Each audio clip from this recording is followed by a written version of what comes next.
So the idea here is we want to take these rectangular approximations and use them to somehow get an exact answer. And yesterday we talked about some ways that we could get answers that were closer to the exact answer, but we were never really able to get anything that was going to be exact, or at least not yet.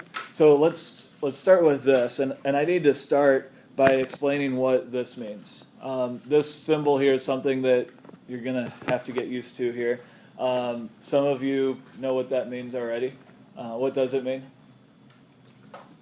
It's the integral. And the integral, like we talked about yesterday, I never used the term integral, at least I don't think I did. But it's the other branch of calculus that we're going to talk about. And that symbol right there basically just means find an area. So more specifically, it means to find the area of this function. So what we're going to do is we're going to graph that function. I did it already here. And we want to find the area between this function and the x-axis. It's always going to be an area between the function and the x-axis.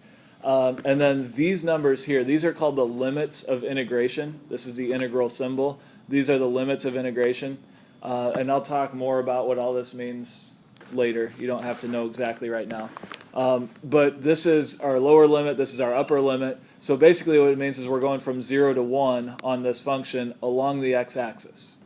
Okay, that's what all of these things mean here. So this is the area between the x-axis and this function from 0 to 1 along the x-axis. So in this picture here, what we want to find and what we're going to approximate is this area right here. Does that make sense? Yeah. Okay. We're not going to find that area. We're going to approximate that area using rectangles. We're going to use 4 rectangles. So I'll draw a quick picture here of what we're going to do. I'll break it up into 4 equal sections and then find the values of the function at those points and then use those points to draw rectangles.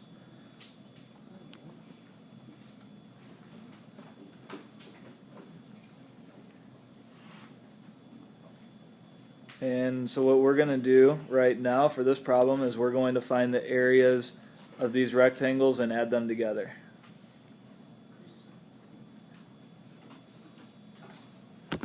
Now that's going to give us an approximation for the area that I showed you, but it's not going to be exact. It's actually going to be, is it going to be bigger or smaller than the actual answer? It's going to be bigger because we have some extra stuff added in here. Each one of the rectangles is bigger than the area that we want to approximate. So what are we going to do to use RRAM here? Okay, we want to find our heights, and we also want to find our widths. I actually like to start with the delta x, the width of each one. Remember, the width of each region is called delta x. So let's start with that.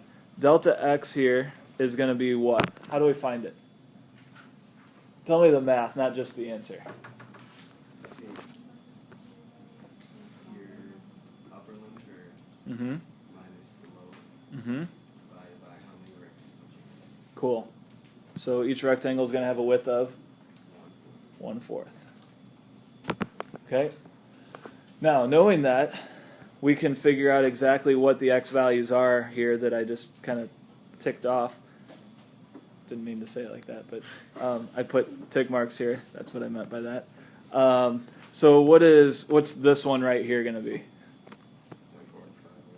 1/4. Then we add another 1/4 and we get 1/2. Then we get 3/4 and 1. Okay. So not only did it tell us the x values of each of those, but it's also going to tell us how wide each one is. Remember, to find the area of each rectangle, we're going to take 1/4 times the height. So I'm going to factor out that 1/4 at the very beginning.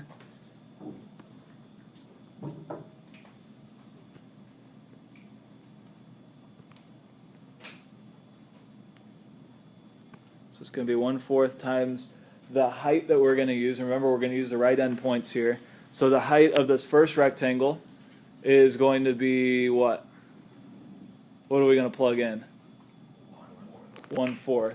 So it's going to be 1/4 squared plus the second rectangle. We're going to use the right endpoint at 1/2 and plug that in. So we're going to plug 1/2 in and square it. Plus, you guys finish it for me.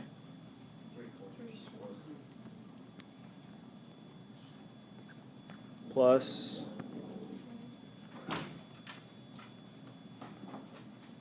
and now we just need to evaluate that. All right, so we do get 15/32 here. I like the fraction answer better than a decimal answer, but a decimal answer here would be acceptable. So that means that the area under this is slightly under half the area under the curve. Now, again, remember, this is an over approximation. We did a couple of different things yesterday to make our approximation more accurate. We averaged this with the left endpoint, which we said is an under approximation, and we said that's going to be closer. We also said we could use more rectangles. Doesn't it have to be 15/16? But if we want to take the approach of using more rectangles, what I want to do is use just an arbitrary number of rectangles. What do I mean by arbitrary? Not really meaningless. That would be the... Okay. Not necessarily infinite, not necessarily random, but I want to be able to use any number of rectangles that I want. Okay, so arbitrary just means a variable number of rectangles. So what I want to do is I want to find RRAM n. So we want to do the same thing, but we're going to use n rectangles. Seems like kind of a weird idea, doesn't it? Because we don't know what n is. I'm going to try to draw a picture here of what this is going to look like. I can't draw a perfect picture of it because, again, I don't know how big the rectangles are. I don't know how many we're going to have. Since we're going to use the right endpoints, I'm going to start at the right edge of the interval and just draw in some rectangles here. So there's one.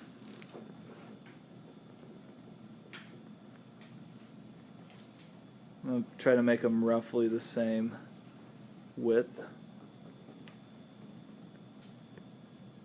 And then instead of drawing all of them, I'm going to just put some ellipses in here, and I'll put the last couple in.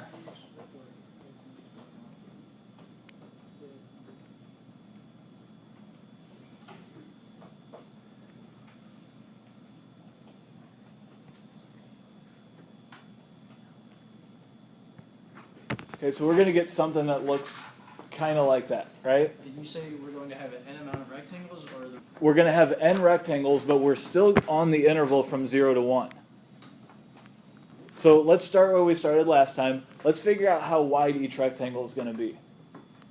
So to find delta x here, we're going to take, as Willie said before, the upper limit minus the lower limit, 1 minus 0, divided by the number of rectangles. How many rectangles do we have? N. So the width of each rectangle here is going to be what? 1 over n. Okay, so in the last example, n was 4, so we would have 4 rectangles, and the width of each rectangle would be 1/4. If we wanted to use more rectangles, say 8 rectangles, we put 8 in for n, and the width of each rectangle is going to be 8. If we wanted to use 1,000,000 rectangles, we would put 1,000,000 in for n, and we'd have 1 over 1,000,000 for the width of each rectangle. Now, I think you guys can see the value of this, or at least I hope you can, where once we do this, we can put in any number we want for n, and it's going to tell us what the area is for that number of rectangles. So we're looking at a way to increase the number of rectangles without having to redraw it or recompute it every time. Okay? So we know how wide each region is going to be, how wide each rectangle is going to be. But what we also need to know is how tall each rectangle is going to be. And that's the tricky part. Well, let me ask this. What is the first x value here going to be that we use? 1 over n. This one right here. It's kind of hard to see, but it's a little red hash mark there. That's going to be 1 over n, right? And then how about the second one? 2 over n. 1 over n plus 1 over n, which would be 2 over n, right? And then how about the next one? 3 over n. And all the way down, I'm going to put some ellipses here.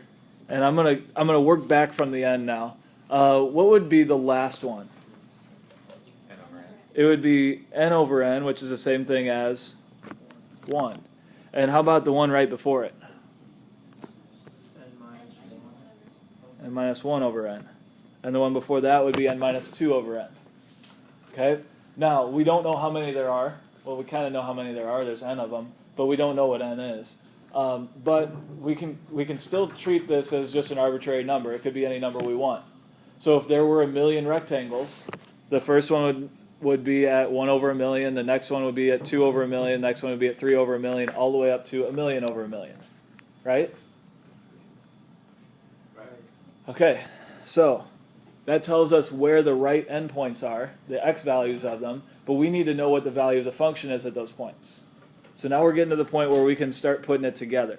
I want to find the area of, let's just do the first rectangle. The area of that first rectangle is going to be what? 1 over n times 1 over n, right? Oh, I'm sorry. No. Yes. This is the width of the rectangle. This is the x value, but I want the y value. So it would be 1 over n times 1 over n squared. Yeah?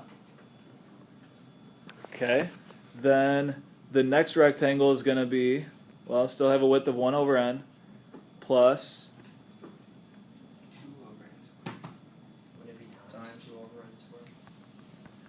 sorry. And the next one would be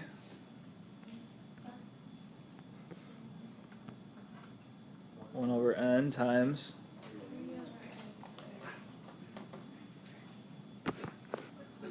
okay. You guys seeing a pattern? All right, let's get the end of the pattern here. So we're going to add on, and we're going to do this a bunch of times, or maybe not very many times. Maybe n's only like 2, then you only have to do it twice. And then when we get to the end, let's get the last 2 terms.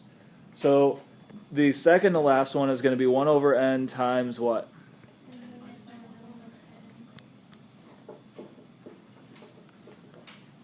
I give myself enough room here. Plus 1 over n times n over n squared. And I'm going to keep it like that right now because, well, it's going to make it easier when we do the next step. Everybody follow what we did right there? Okay, let me squeeze this down here and make myself some more room. Give me a second. Wouldn't it be nice if you could do this on your notebook paper?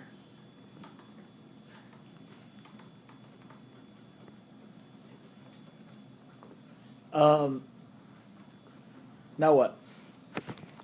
We can simplify this. Write that into a summation equation. Do what? Write it into a summation equation. Yes, but not yet. I like what you're thinking though. We are going to use this here. And this is a formula that we're going to use. But we can simplify this first. There's something that happens in every one of these. There's actually a couple of somethings that happen in every one of these. We can factor out the 1 over n, but not only can we factor out the 1 over n, but what we get here for the 1 over n squared is going to be 1 over n squared. And this is going to be 4 over n squared. And this is going to be 9 over n squared. And this is going to be n minus 1 squared over n squared. Everything is going to be over n squared. So we can actually factor out 1 over n cubed. Yes. All right, so let me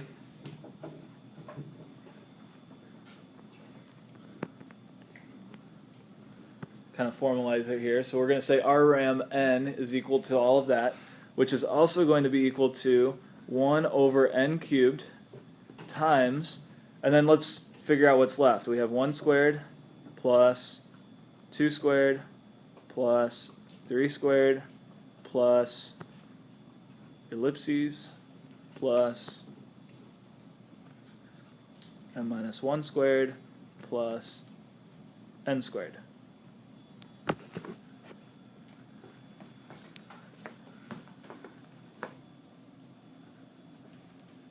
Yeah?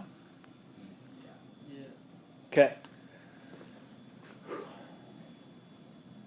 We're actually getting really close. And I want to pause from this for a second, and I want to talk about this for a second. This right here is a formula that tells us what the sum of the first n square numbers is. So for example, if I wanted to know what 1 squared plus 2 squared plus 3 squared is, I could just do 1 plus 4 plus 9 and get the answer. Or I could put 3 into this formula here, and I would have 3 times 4 times 7 divided by 6. What's 3 times 4 times 7 divided by 6? 14? 2 times 7 is 14. There you go. So if we put this top number as n, so we're going to say 3 is n here. If we sum the squares from 1 to 3, we get 14, and we just get that by plugging 3 into this formula. Now, I would not use this formula if I were just doing 3 squares. But if I was trying to add up all the squares from 1 to 100, this formula is going to be a lot easier than computing 1 squared plus 2 squared plus 3 squared plus 4 squared all the way up to 100 squared. So this formula is really useful for adding up squares, a lot of squares. It's also useful for adding up squares where we don't know how many there are. Right? This right here that is in the parentheses that I'm underlining right now, that is the exact same thing as this right here. Isn't it? Doesn't this sigma here mean that we're going to put, starting at 1, we're going to put 1 in for I, then we're going to put 2 in for I, then we're going to put 3 in for I, all the way up until we get n. And we're going to put n in for I. It does. Right? So that's exactly what we have here. So I'm going to rewrite this, and I'm going to put an extra step in, or at least you're going to say that it's extra. I agree it is extra, but I'm going to write it just because I think it's kind of important. So this is the same thing as saying 1 over n cubed times the sum from 1 to n of I squared. Does that make sense? This is not a formula I will expect you to know. I will expect you to do something like this on the test, but I'm going to give you a formula that, I'll give you the formula that you need for it. Okay, so you should be able to do this stuff. You won't have to know what this is. I'll give you that formula. Now, that is the same thing as saying 1 over n cubed times what?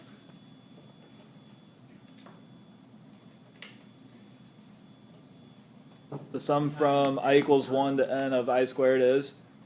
N times n minus 1. Thanks.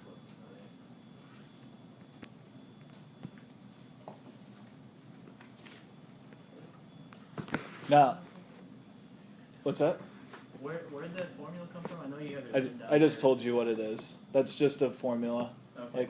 It's just one that's out there. All right. Is there a way to like figure that formula out? Or is it just... Not really. It's just one of those. It's one of those formulas that it's easy to prove using induction, which I don't know. You probably don't know how to do proofs by induction yet, but if you take a more advanced math class, you'll learn how to do it. It's easy to prove that that formula works, but it's not easy to show where it comes from.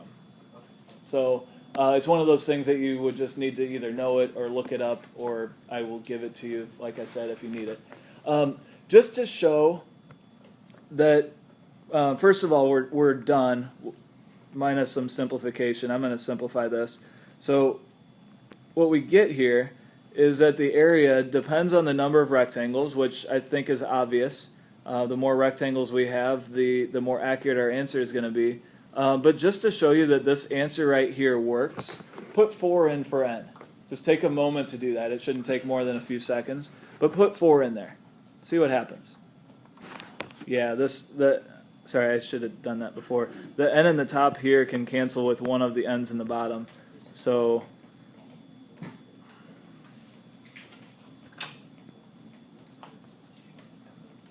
we would get that. And if you put 4 in, what do you get? 15 over 32. Well, isn't that what we should get? Since if we do the RRAM of 4, in the last example, we got 15 over 32. Yeah? Okay, why is this useful for finding an exact answer? Let's say I just want to evaluate this integral, which means that I want to find the area exactly. What could I do, Devin? Make n really big. How big? Infinitely small. Or n infinitely large. Yeah. So if RRAM of n is equal to this, then if we use infinitely many rectangles, at least in theory, that would give us an exact answer. Even though no matter how many rectangles we use, we're going to get a slight over approximation because remember in this example, because the function is increasing, the rectangles are all a little bit bigger. But in theory, if we use infinitely many rectangles, the limit is going to go to the exact area. So let's do that real quick. Let's take the limit of this. And it's going to be really quick because you guys know how to take this limit, right? The degree on top is the same as the degree on the bottom.